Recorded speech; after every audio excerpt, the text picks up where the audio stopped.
Well, an economics professor from Suffolk University regularly posts YouTube videos where he debunks certain myths. And he says there are 3 commonly held views on immigration that don't hold up to the facts. Here's Ben Powell. I'm Ben Powell, a professor of economics at Suffolk University, and I want to explode 3 popular myths about immigration.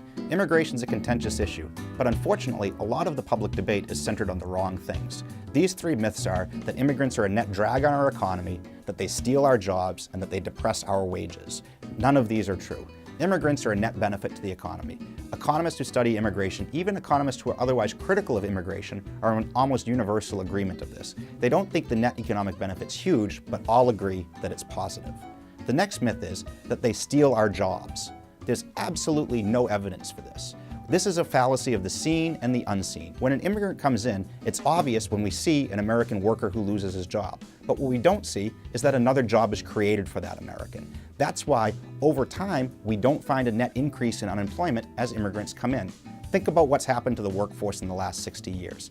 Massive entry of baby boomers, women, and immigrants into the workforce. But yet, no increase in long-term unemployment. You still have business cycles and fluctuations in unemployment, but no long-term increase. Instead, we see as the labor force increases, so does total employment. That brings us to wages. So we add more workers to the workforce. Mustn't that depress U.S. wages? Again, we don't find much evidence for this. In fact, the only wage depression that economists find is when you look at just people without a high school diploma in the United States, and even there, the negative effect on their wages is very small. And the reason is, immigrant labor is different than the domestic labor. They bring a different skill set.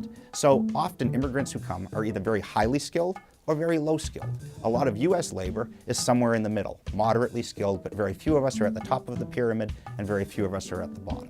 The result is, when immigrants come, they largely complement our talents. They don't substitute for us. It frees American labor to do things that American labor is better suited to do. As a result, we become more productive and they become more productive. Whatever your position was on immigration before, if one of these 3 myths was holding you back, it should push you more on the margin to wanting more open borders, not less. Now, not everyone agrees with Professor Powell. In fact, there are over 2,700 comments at last look. Now, if you'd like to weigh in, we do have a link to his YouTube channel on our website.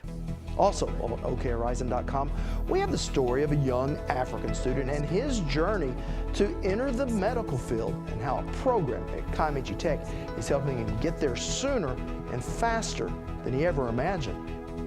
Plus, we'll travel to Texas to see how recent demographic trends there could soon impact Oklahoma.